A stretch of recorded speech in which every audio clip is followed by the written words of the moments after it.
All right. Hey, everyone. Welcome to another episode of Trading Bitcoin. I'm your host, Vays, coming to you live at 2 p.m. Eastern Time. Let me zoom in my camera a little bit. I am still in Tashkent, Uzbekistan. Ah, shit.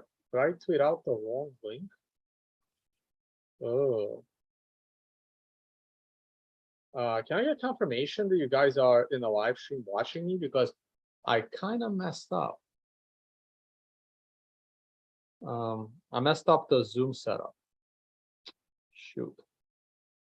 So I probably tweeted out the wrong thing. Did I tweet out the right thing? All right, people are saying it's all good.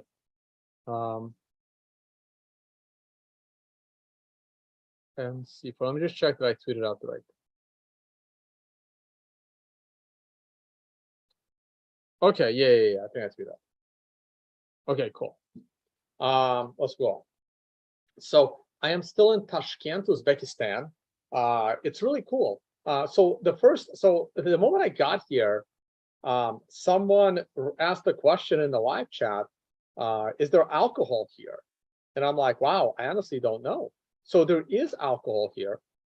And this is a Muslim nation, but it's not Arab Muslim. It's there's a little bit difference. And there is alcohol here in pretty much everywhere, but they're not drinkers. So I would say I've been here almost a week, and I've barely drank. Like today was like the only time I drank some wine. And I think yesterday I drank a little bit of wine too. So probably in the last 5 or 6 days that I've been here, I've drank the least amount for any 5-day period this entire year. So I'm really enjoying the fact that I'm not drinking. So it's really cool. Very eat-meeting country. Oh, I should have put it on Instagram. So I tried something new for the first time, and getting me to eat or drink something new is rare because I've been around the world. But for the first time, so get ready for this. For the first time in my life, I drank horse milk. I've eaten horse meat before. There was also horse meat at this dinner thing because we went all the way to like the border of Kazakhstan to like this village to eat super local food, and they poured me a glass of horse milk. It tasted so different. It was very interesting. I had some. I couldn't finish the glass though. It's just not. And I'm usually super adventurous, but it was definitely different. Definitely an acquired taste. I'll get there. I'll get there. I've eaten some crazy stuff over the years. Every country has its own crazy delicacy, other than the United States. Yeah. So I'm always up for local, whatever. Like if locals eat it, I'll eat it. If locals eat it or drink it, I will try it. And I'll do my best to like keep up with them. I did my best on that. I did my best out. Like I said, I had half the glass.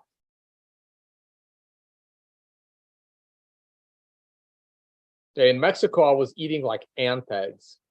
Every country is different. Every country. All right, let's go to the charts. Lots of interesting stuff.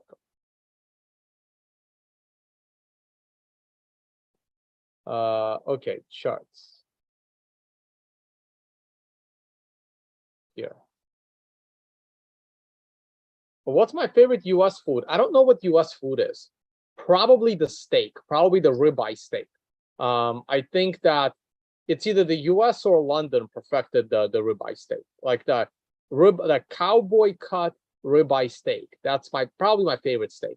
If there is a cowboy cut ribeye steak on a menu, I'm gonna order it. There's a slight difference between a bone-in ribeye and a cowboy cut. I really like that cowboy cut. They, in case it's a little bit of a new, it's like such a small difference. It's kind of like knowing the difference between a porterhouse and a T-bone. If you don't know the difference between a porterhouse and a T-bone, that's a good trivia question. You may want to look that up. And if you don't know the difference between a cowboy cut ribeye and a cowboy cut is a bone-in ribeye, but so is a bone-in ribeye. So what is the cowboy cut? So that's probably my favorite American. Have I tried Afghan food? Only in like a New York restaurant. Not like it's hard to.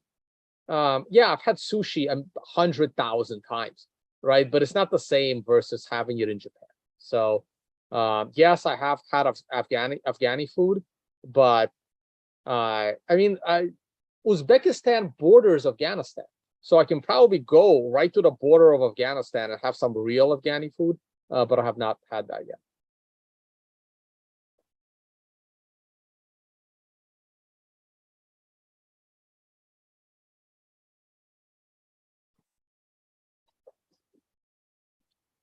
New York strip and ribeye. Well, that's very different. Those are two completely different things. New York strip and ribeye are very different meat cuts. I have not eaten McDonald's in over 20 years. I'm very proud of that. I don't care how hungry I am. I'm not. All right, let's go to the charts, guys.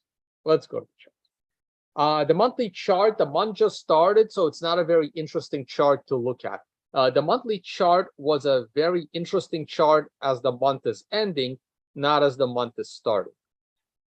Weekly chart. The weekly chart is having a nice week, but you know what? It's actually meaningless. You have this massive downwards trend line. And I even have to, like it's massive downward trend line. And we're not haven't even broken it yet. So as cool as this will look on a daily chart when we look at it, I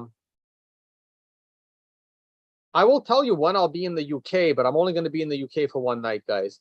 You can go to tonevays.com, tonevays.com calendar. You can see that I will be in the UK here, probably not both days, probably one of these days. So you can catch me. I'll probably like just tell people, hey, I'm gonna have dinner. Maybe I should get like a big table at like Gaucho's or something, somewhere.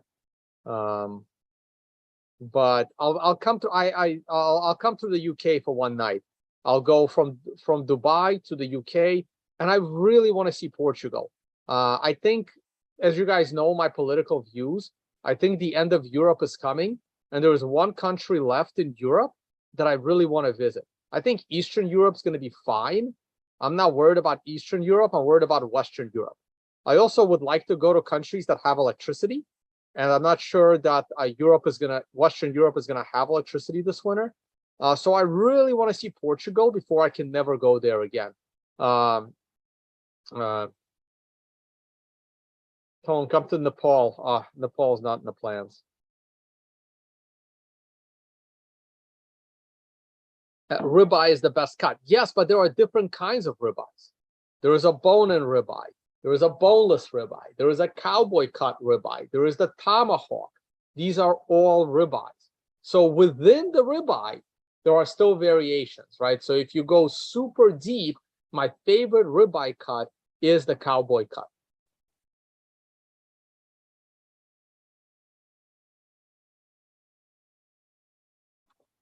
So I'll be in the UK. All right, back to charts. Keep getting this. I gotta stop looking at the live chart, but I like interacting with you. So the weekly chart is not useful right now. It's just not. It's not telling us anything other than we're gonna have an MRI buy next week, but only if we drop below 19,400 sometime next week. So we do have to pull back in order to print that MRI buy.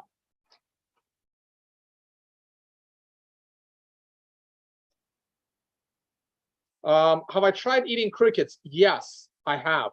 I have eaten crickets before they were made cool by Klaus Schwab, and thank you, Klaus Schwab, for commenting. So I have eaten bugs. I've literally eaten bugs that I've watched. It was in Vietnam. The guys that I was in the outskirts of Vietnam, and like the guides, they literally spent like an hour picking bugs off the tree. I think they reminded me of stink bugs in the US, but I don't know if they were the same or not. They were about, well, you guys can't see me pointing, but I don't know, they were about an inch long. so maybe 2.5 centimeters long, these like thick bugs. And then I watched them boil them, grill them, fry them, and then there was this giant bowl of bugs, and then we were eating them. So I have eaten bugs. I do agree that they are, there is nutritional density there. It's definitely an acquired taste. I don't have a problem eating bugs, but I have a problem with someone forcing others to eat bugs. I have a problem with that. So I am against the eating bugs movement, even though I personally have eaten bugs and would probably do it again. Like, I don't have a problem with that, but I'll never force it onto anyone else.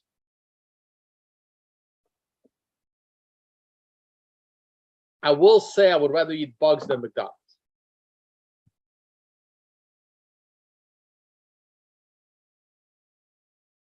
But that's my choice, right? Like, I don't want to put that choice on other people.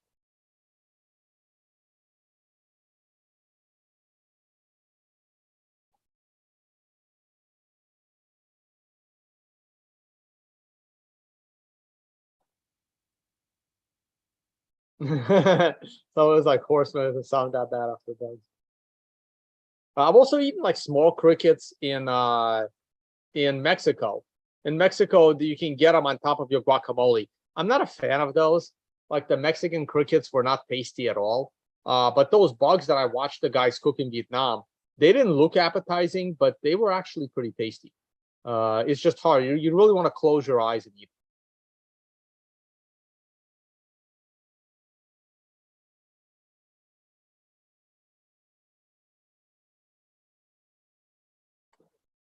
So weekly chart, we are in an MRI warning candle, but we still have lots of resistance overhead, plus the lucid SARS.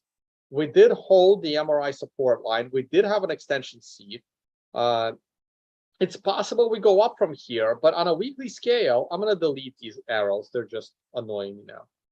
On a weekly scale, I'm not going to, go crazy over the bullishness unless we are above both moving averages and break the lucid SAR, which we probably will in a few weeks as it continues to go down, and break the prior swing high. So that means my weekly chart needs to get us above the prior swing high of 24,500 in order for me to really be bullish on a weekly scale. So this is interesting. The 4-day chart is right in the zone of resistance. We are breaking 2 of the moving averages. They're about to cross next candle. So if this candle manages to close above my blue line, which is sitting at $20,200 at current price, basically, if we can break this price on the close in 2.5 days from now, then I could potentially be bullish. Also, look at the 30-day is about to flatten out completely. So basically, the 30-day moving average. Let's go back 30 days. You can see how the 30th bar is this giant crash. And this is why you see this flatness right here. So the 30-day moving average is about to flatten out. That is great. And if we can get above this moving average, that's huge. So yes, I could potentially enter my bullish trades a lot earlier.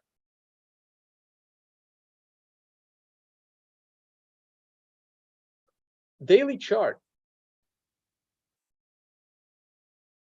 As you guys know, I am still waiting for my capitulation event.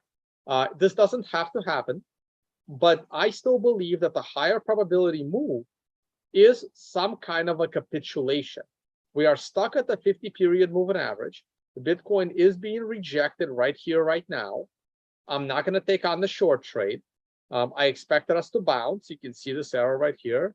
Let me put the MRI back on. Oh, but I mostly expected us to bounce because of the MRI. In hindsight, this MRI call was great.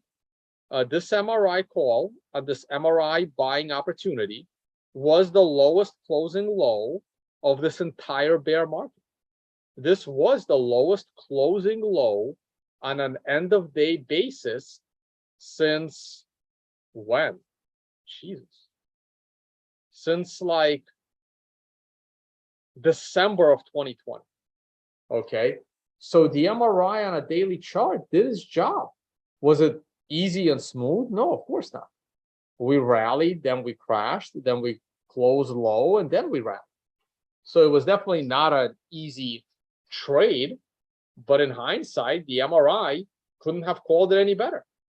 Of all the candles, the MRI buy, just look at this objectively, right?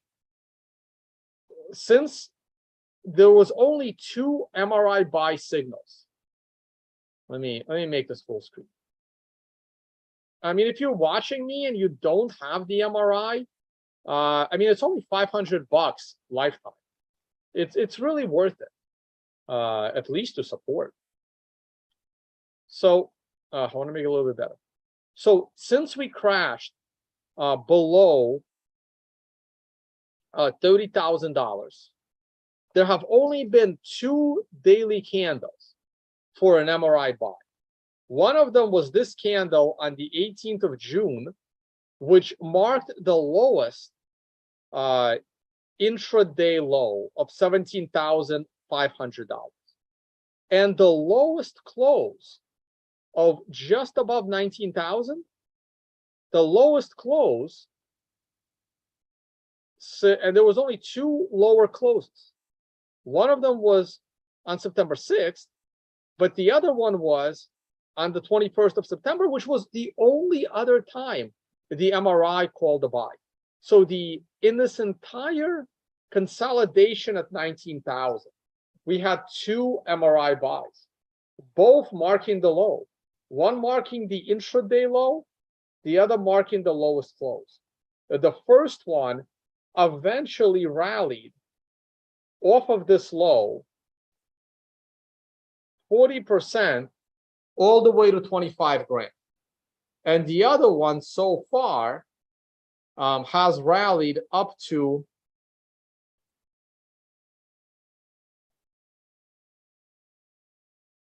over $2,000 to 20,400 for 12%. Okay, so 2 incredible calls by the MRI.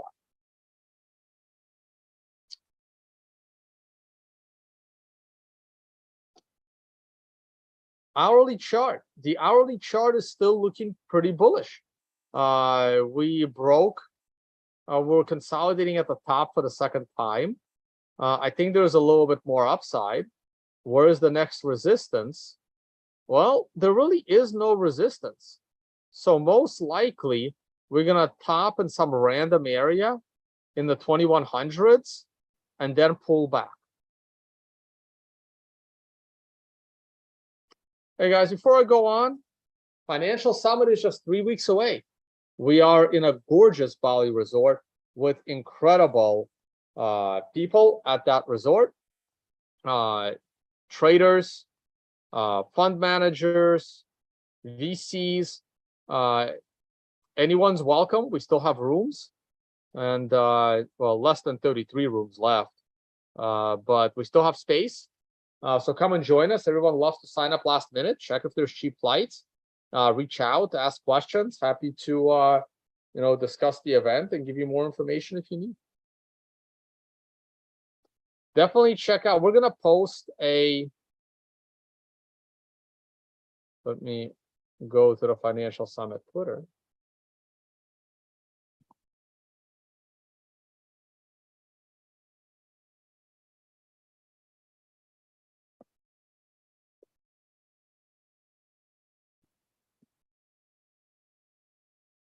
We're posting our latest testimonial video probably tonight or tomorrow.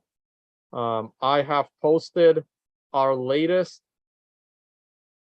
promo video from Dominican Republic. The testimonials from the Dominican Republic are absolutely awesome. Such a cool video that we made. That's going to be up. It should be up tonight.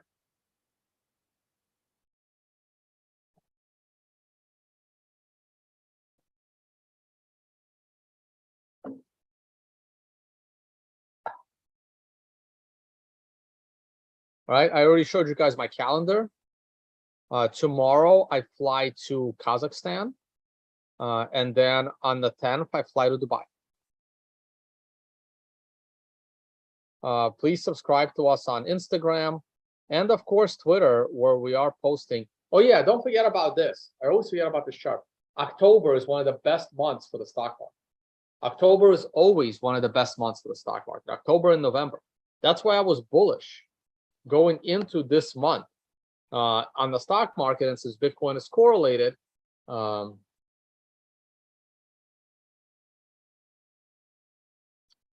since Bitcoin is correlated, though doesn't seem to want to pull up my chart.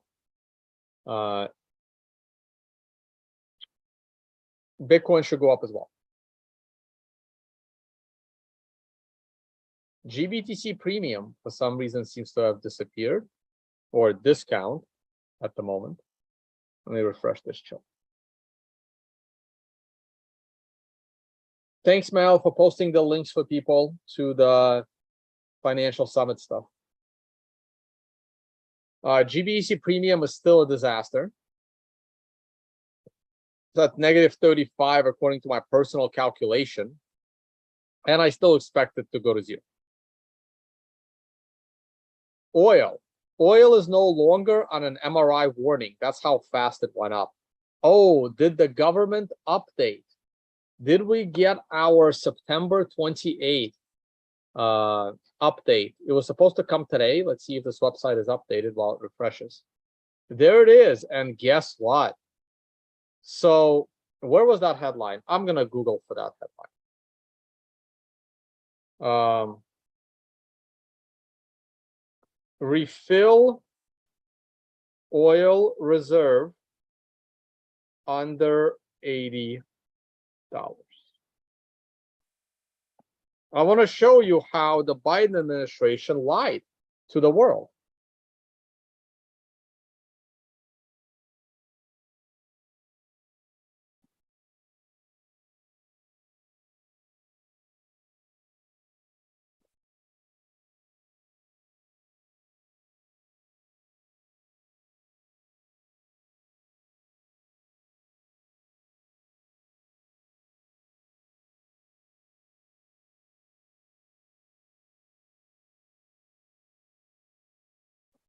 So interesting. I got to find that headline because I know I saw it.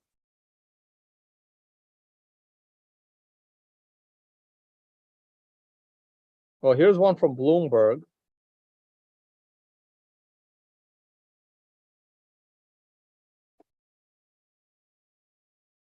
Biden officials weigh buying oil at around $80 to refill reserve.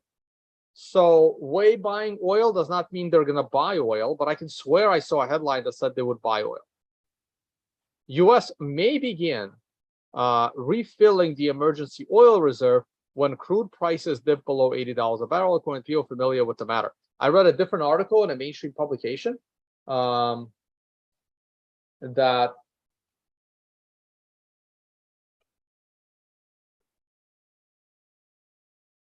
one second.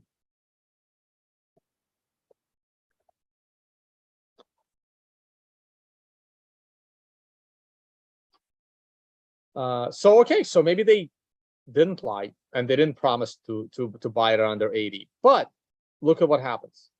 Now oil prices are rising. I can swear I read that headline. I just got to find it somewhere. Now oil prices are rising. They're back to almost 90. They're probably headed to above 100. And look at the strategic American oil reserve. It is down again. They continue to deplete the strategic oil reserve. And at the moment, it's not doing much. Oil prices are now rising. So they're going to deplete it more to try to slow down the rising price of oil. OPEC came out and said they're going to produce less oil. So I fully expect this thing to draw down. By the time the Democrats leave office, it is very likely we're going to be below 250 million barrels.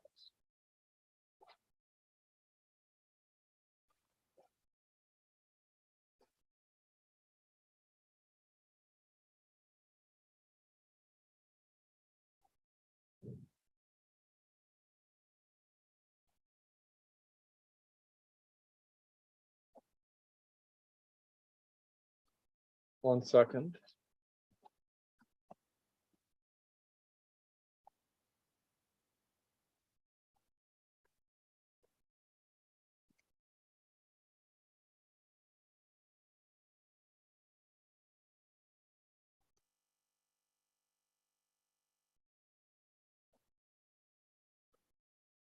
So I expected us to, I expected this red line to be the low. The red line is at 83 because that's the prior swing high, which happens to be at an MRI sell. We went a little bit lower. We put in a doji candle. I remained fairly bullish. I never drew a red arrow down. I was starting to give up a little bit, but mentally not really. Fundamentally, I'm still very bullish on oil. I still think oil is going to $200 a barrel, possibly even this year. Let's see what happens next. Gold, not very interested in gold. Still a monster declining trend line that it needs to break. Stock market. I bet you it rebounded at 10 a.m. Let's go to the 10-minute chart, and we're going to look at what happened at 10 a.m. So here is market open. So it didn't rebound at 10 a.m. It actually crashed at 10 a.m. Either way, there is a 10 a.m. reversal. This is the 940 candle. This is the 950 candle. So this candle right here starts at 10 a.m. So the 10 a.m. reversal certainly happened. And the 10 a.m. reversal in 10 minutes took the price down 22 points. When I was trading this strategy as a futures day trader, this would have been a dream day. I've never caught a 20-point move. Though when I was trading the S&P, the volatility was a lot smaller, and the price of the S&P was in the 2,000 range. So a 20-point move was unheard of, because obviously a 10-point move back then is equivalent to a 20-point move today. But the overall volatility was also lower. But this would be a dream. And it eventually went probably down 30 points. It did. And then it reversed around, what, 10:30? And then started to go up. There was still a 10 a.m. reversal. This was certainly tradable. And you could even trade it on the reverse. This green star candle would have told you, you would have been stopped out. I would have been stopped out back here, probably on this candle, if not this candle. I would have taken my 20 points, at least partially. It would have been a dream trade. And then it rallied from there. And the markets are still open. We're stuck at this MRI reversal. I like this right here. I usually never trade in the last hour of trading, but over the next 30 minutes, I do expect us to go higher and then probably taper off at the end of the day. Well, let me see if we can break this MRI resistance on a 10-minute chart. I'll go back.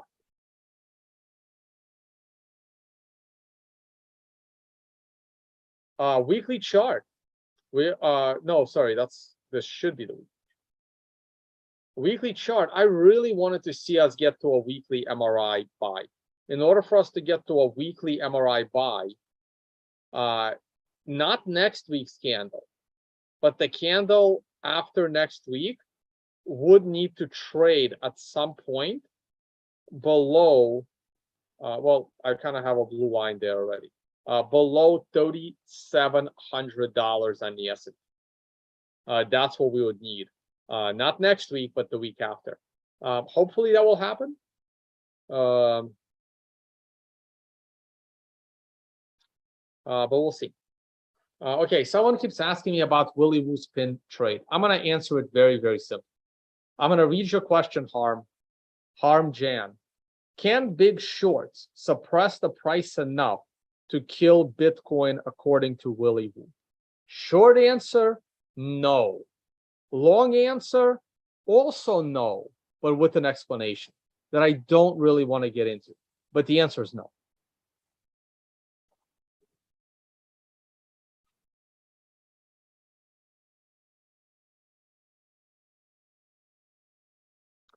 shorts can't kill anything. The only thing shorts can do is be short long enough to get wrecked on a short squeeze. That's it. That's all they can do. In order to be short, someone else has to be extra long. Shorts, you saw what happened with GameStop. You saw what happened with AMC. As shorts increase, they get exponentially more risky. Shorts get wrecked a lot more often than longs get wrecked.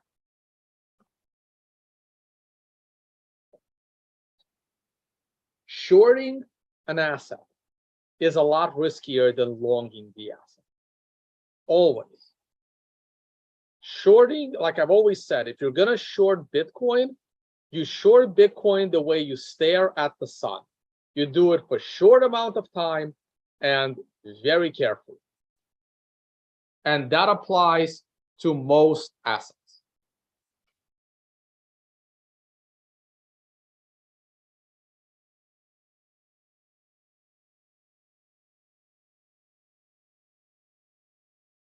How does one transact to access Bitcoin without internet connection? Well, there's ways. Blockstream has put up some satellites you can investigate. And also, even back in the day, there was a way to send Bitcoin with SMS. So I'm sure that project will come back. Trust me, there is nothing new in shitcoin land. There's nothing new in ICOs. There's nothing new in Ethereum.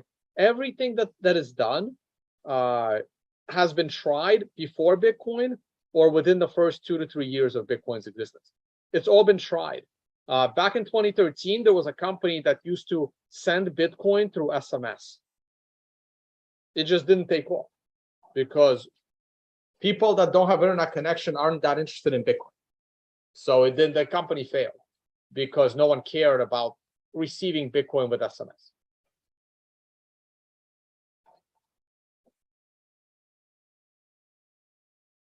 Twitter. Let's talk about Twitter. So people are still skeptical about Elon Musk buying Bitcoin at $54. I think Elon Musk is crazy. He should have bought Bitcoin for $40. When Bitcoin right here crashed to $32, he should have put in an offer to buy it for $40 and made it his final offer. And done. But he wants to spend an extra, I don't know, $10 billion and give it to Twitter. I hope he fires everyone. I really do. There were 2 excellent memes. There was 2 great scenes. I don't even know how I would find it. Oh yeah, this is the amazing returns in October and November, especially during midterm elections. If I go to my homepage, I just get so many notifications that it's hard to find.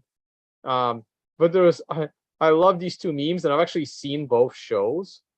No, I'm not gonna find it. I'm gonna have to scroll too far, and I don't think I hit the like button on them. One is the Ari Gold scene. So if I go to YouTube, so if you do Ari Gold paintball gun scene, this is from here. So this should be Elon Musk. If you have not seen this show, it was great. Jesse, how have you been? I've been great. I'm back, and you're fired. I don't know if you guys can hear or not. Your fates have already been sealed. You're safe. Oh, God. You're safe for now. Hello, nice to see you. Who's your best client? I represent John and Kate Pussy. Where are you, Davies? All right. I'm already packing to save myself a big. That's too bad.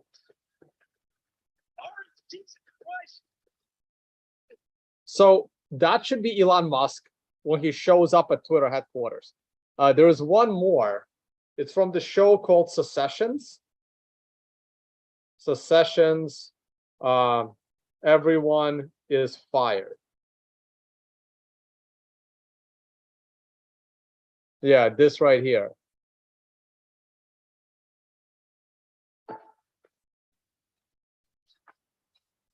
But it's a lot shorter than that.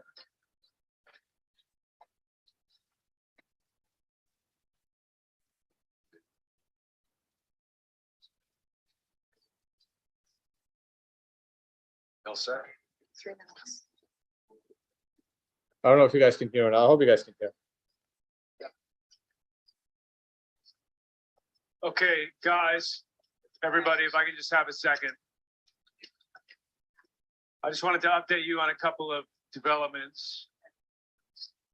Some of you may have noticed servers are down and we're setting a satellite office on 7. And I'm afraid I have to inform you, you are all dismissed. Yeah, you're all fired. So if you can leave your laptops where they are and hand in your passes, security will be coming around now. Been through everything you've shown me.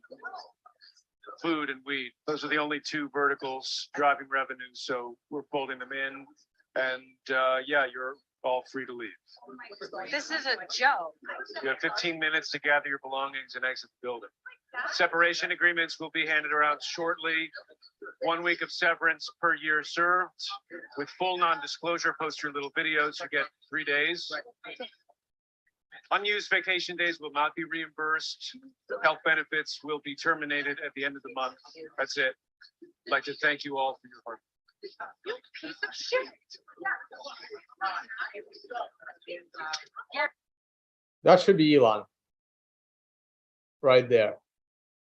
Only giving them 15 minutes to leave the building is probably too long. Give them 3 minutes, just throw them all out and then ship them their stuff. That's basically what I think about Twitter and their attempt at free speech. So hopefully Elon does one of those 2 things and actually turns it into a free speech platform.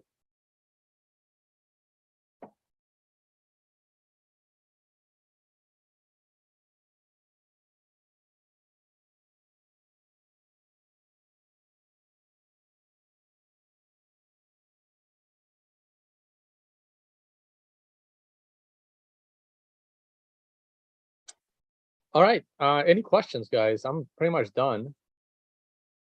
What else can we look at? So I'm working on my presentation, and I was supposed to have it ready by now, and I'm not even close. So this is going to be my explanation as to why I think the US stock market is going to keep rising. This presentation will not be in English, so me getting a recording of it is not going to help you guys. They really wanted me to do something different in Kazakhstan, not just talk about Bitcoin. So I'm going to talk about the stock market and why I am still bullish for the next 5 years in the American stock market. While I still think that the United States will split and into multiple countries by the end of the decade, maybe 2032. So funny, I had a call today with someone who's wants to work on his PhD in economics, and he can't find a professor to. In order for you to do a PhD, you need a professor as like your mentor. It's the only way you can do a PhD, and he can't find one because he wants to write a PhD about like the U.S. splitting up, which is my position as well. And he didn't know that was my position on the situation, but no economics professor would like be interested in that, unfortunately. But it's super cool that someone's willing to, put some research to it. All right, how do I exit this? Escape. And this is my gold chart, and this is my chart on gold, and why the S&P 500 is always a better investment than gold. And then I also making other charts. I'm also doing a bunch of research on the BRICS and why I think the BRICS is the better bet versus the G7. So I have a bunch of articles, a bunch of data on BRICS versus G7. Not in this article. I forget which one. So like BRICS versus G7. G7 is kind of screwed. BRICS are likely to add some additional countries, potentially Saudi Arabia. That would be huge. Indonesia has a very high GDP, relatively speaking. Outside of the G7 and BRICS, the biggest gainers is like Indonesia. So Indonesia is a big prize. Saudi Arabia is a big prize. Iran. I don't know how in the world Iran and Saudi Arabia will get along. But if they both join the BRICS, they're going to have to, find some common ground if that's humanly possible. I'm hoping they get Venezuela as well. The reason why I favor the BRICS is outside of the United States still has an opportunity to succeed in the next few decades. It depends who the next president is, and it depends, on Congress. But the United States has a chance. Canada, zero chance. Europe, zero chance. The best G7 can do is add their friends like Australia and New Zealand. That's all they can add, or the other communist countries over in Europe. But like they're done. Mexico is actually good. I don't think Mexico is going to want to be part of the West. Mexico is probably eyeing the BRICS. Latin America is eyeing the BRICS. It's going to be very hard for, and the problem is all the Marxism coming out of Europe. And that has now spread to Canada. It has fully spread to Australia and New Zealand. And if America elects a proper president, like a DeSantis, for example, I don't see Trump winning. I don't see Trump winning. I think it would be good if Trump won, but I don't see Trump winning. See, people always forget there's things that I want to happen, and then there's things that I think will happen. I want Trump to be the next president, but I don't think it's going to happen. I don't think it's going to happen.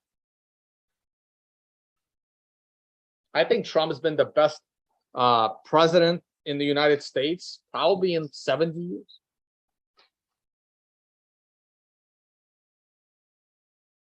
Probably since JFK. Reagan did a bunch of stupid shit too. Not that JFK didn't do stupid shit. Not that Trump didn't do stupid shit. I mean, Trump did some screw ups as well, but overall, was way more good than bad.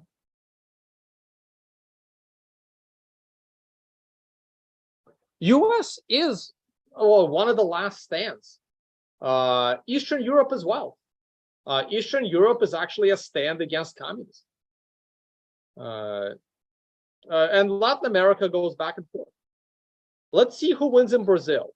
This election in Brazil is going to be huge. I would rather have the current president win. Bolsonaro, what's forgot his name. Jair Bolsonaro. I would rather see Bolsonaro win.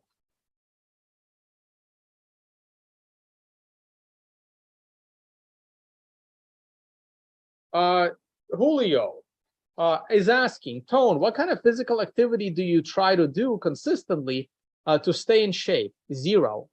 I have done zero physical activity in the last 2 years. Since COVID, I have done no physical activity. Therefore, I am taking Q1 of next year completely off so I can start working out 1 hour a day. You guys have no idea what kind of shape I was in 2 years ago before COVID hit. And I want to get back there, but it's going to take a unreasonable amount of hard work because I'm a lot older now.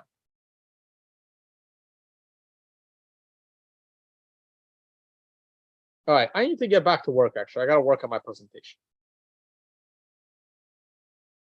It is the diet, but I lost all my muscle. It's actually embarrassing. Like I hate taking pictures of my shirt off right now. And I was happy to take all the pictures in the world with no shirt in 2019, at the end of 2019. Like you can even like Google for it, right? If I go to my bookmark tweets,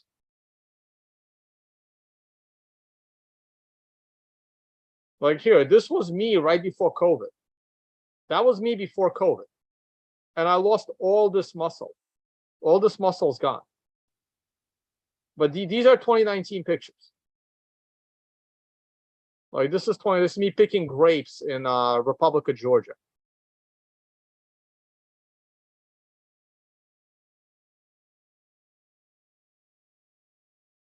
So yeah, so this is all on Twitter. And I was still traveling all the time. That was me in Bali. I think this was in 2020. So this was right before COVID. This was January 2020. I was in Bali.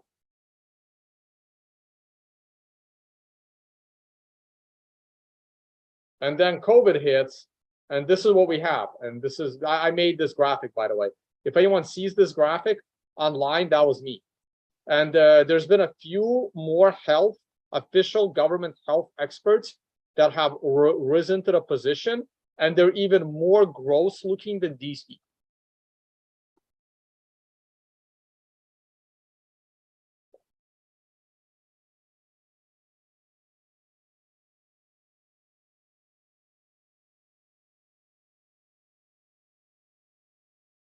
Thor got back in shape.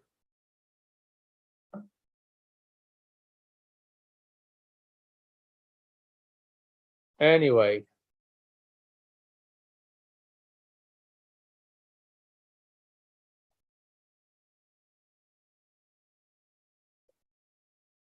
Yeah, it's very unfortunate that like full-blown Marxism has taken over the Western countries. It's super unfortunate.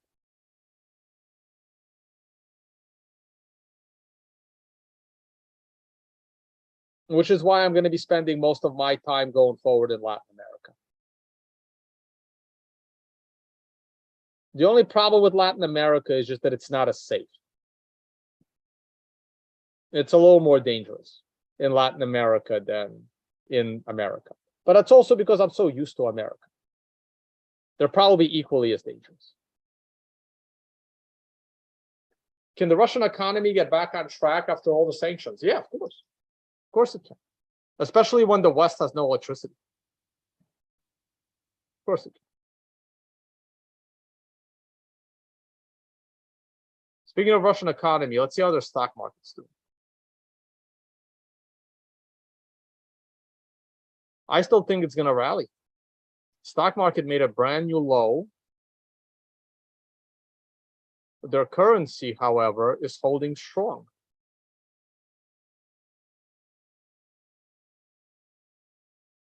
Currency is weakening. So as the currency is weakening, it means that Ukraine is starting to, is winning. I'm not going to say they're winning, but they're winning since they started the offensive early September. So Ukraine's been winning the last 5 weeks. And over those 5 weeks, the Russian currency has weakened and the Ukrainian currency has stayed steady. But this week they gained a little bit. But any day now, Russia is going to officially sign the regions, the 4 regions that they annexed into Russia. And now the conflict is going to be taking place on Russian soil as opposed to Ukrainian soil, according to Russia. And I think they're going to go hard. So we'll see what happens. As Russia starts to gain territory, its currency will strengthen. As Ukraine gets its territory back, the Russian currency will weaken. It's just how the economy works. And you know who won, basically, once if the Russian ruble to Ukrainian hryvnia hits parity, Ukraine is in serious trouble. It's in serious trouble.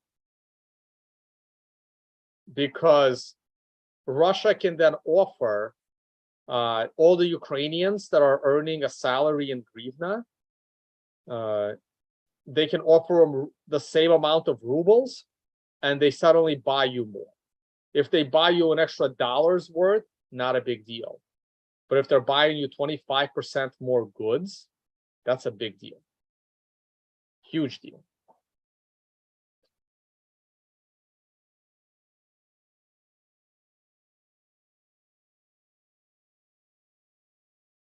All right, that's all I got.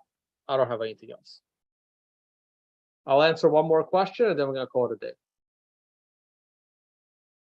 Yeah, no, I'm just too stressed over organizing all these events and all this stuff. And it's been a pretty bad financial year. So next year, I might have to start trading again. I might have to start charging for speaking appearances. I'm gonna completely overhaul my business next year. I don't know what that means as to how often I stream. I may not do live streams anymore. I may do recordings. I don't know. After the financial summit is over, I'm gonna travel out the rest of December for myself. I'm gonna take a bunch of time off in the beginning of the year and start working out, get some stress relief, get on a proper diet plan, even though my diet has been pretty good. And then we'll see what happens. And then we'll see what I do with the Tone Vays brand and the Tone Vays business. I kind of want to just start a political channel instead. Yeah, so I finally followed Elon Musk today.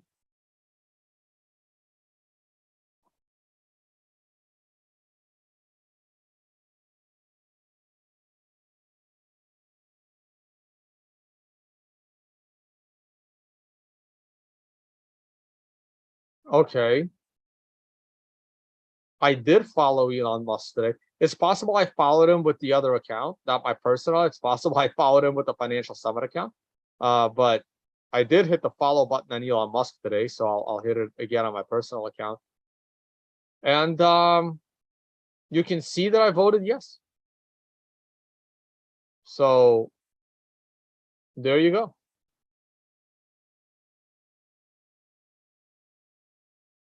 And I didn't vote on this one because I was too late. I didn't know about that, so I didn't catch that one. But I voted on the other one. And yeah, I agree with Elon. What else can I say? So here's the thing, right? Like, I'm not really tweeting much because I don't want to deal with like a bunch of Twitter shit. This right here, you see this? You see that statement right there? I talked about this back in February when the military conflict started. I talked about this. And Elon, the fact that this is what Elon Musk mentioned. He didn't mention the Nazis. He didn't mention NATO. This is what he mentioned.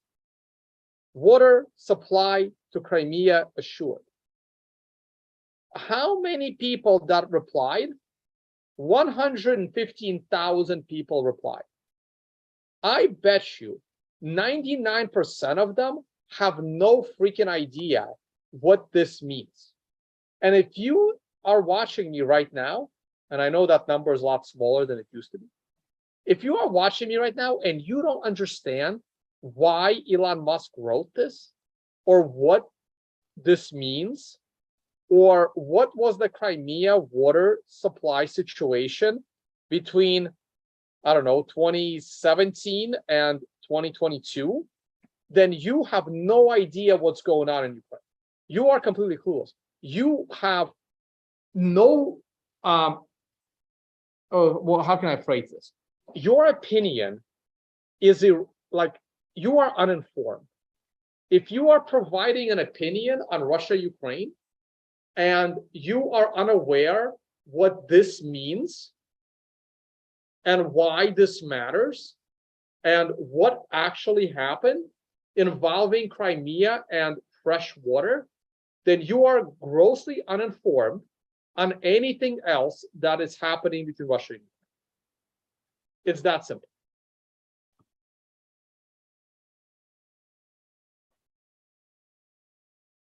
And good luck finding the right information on the mainstream media. It used to be possible before all the 2022 censorship. And remind me next stream, and maybe I'll explain. But I'm not going to do it right now.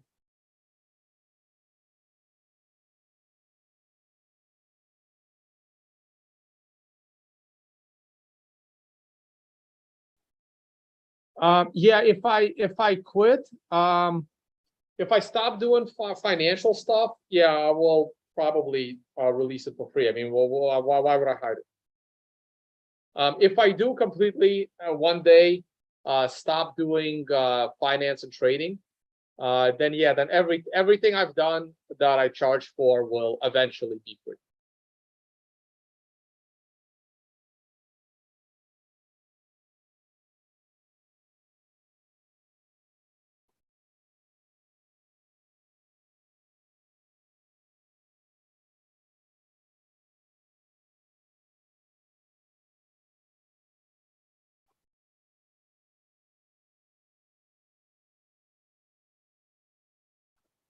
So Super Turbo, that is actually an informed comment. So, okay, fine, maybe I will answer it.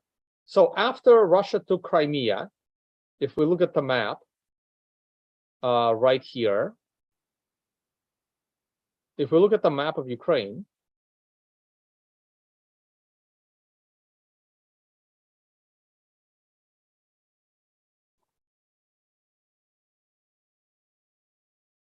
I have a whole video about stop losses. It's called my on-demand videos. So this entire video, risk management, the entire video is about stop losses, basically. So you're basically asking me about this video. It's a 5-hour video. So yes, I always move my stop losses all the time.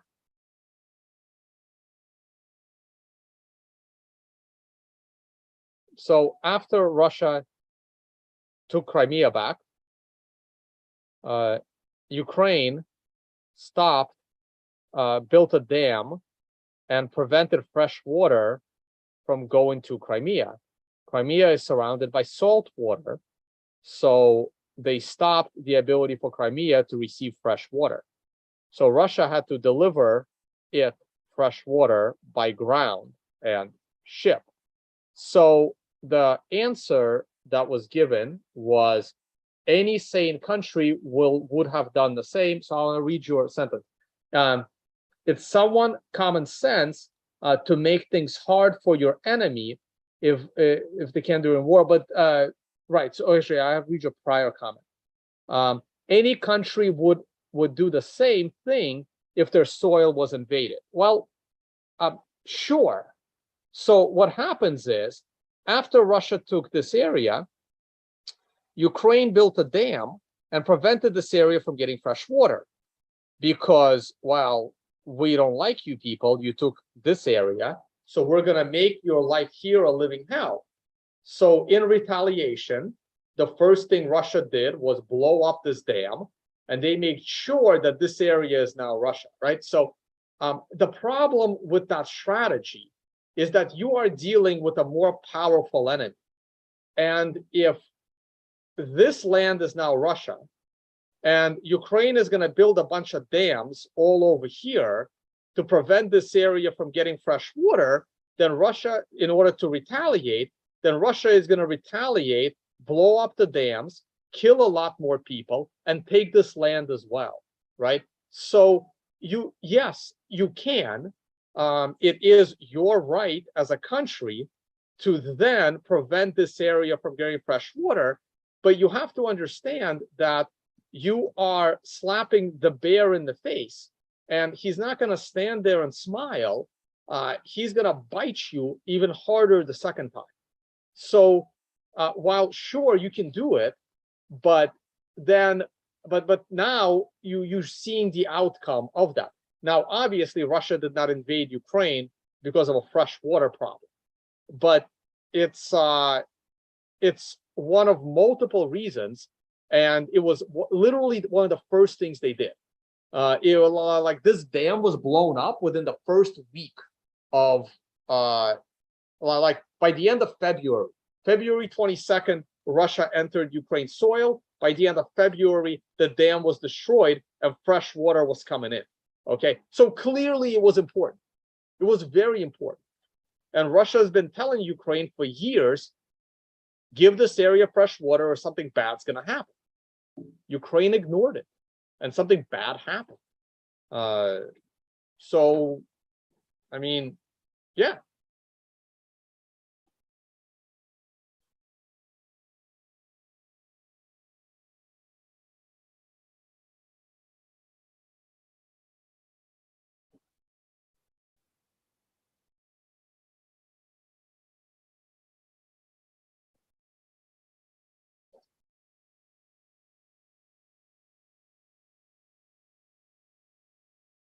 Yeah, but March 22nd, the reason why fresh water came back was because Russia went in with their military and opened it up.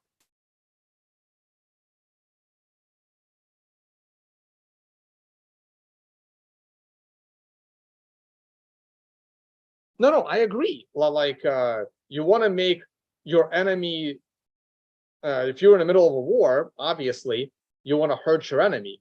But in this situation, your enemy is bigger and stronger. So you have to be, if you're going to piss off a stronger enemy, you have to be ready to prevent them from taking over more land. And right now, Ukraine is doing well. They're taking back a lot of land. But let's see what happens in a week or two when Russia sends in, when they double their military on the ground.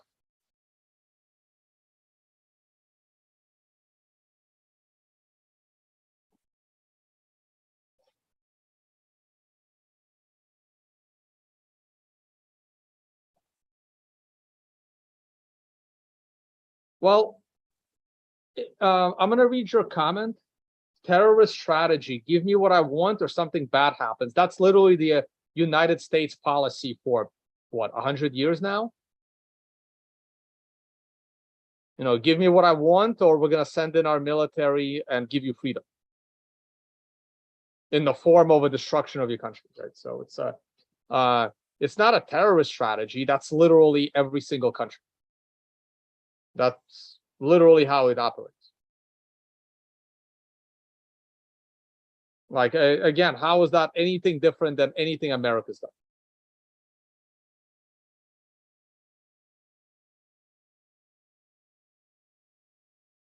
Anyway, I'm going to go. Thank you guys for watching and see you all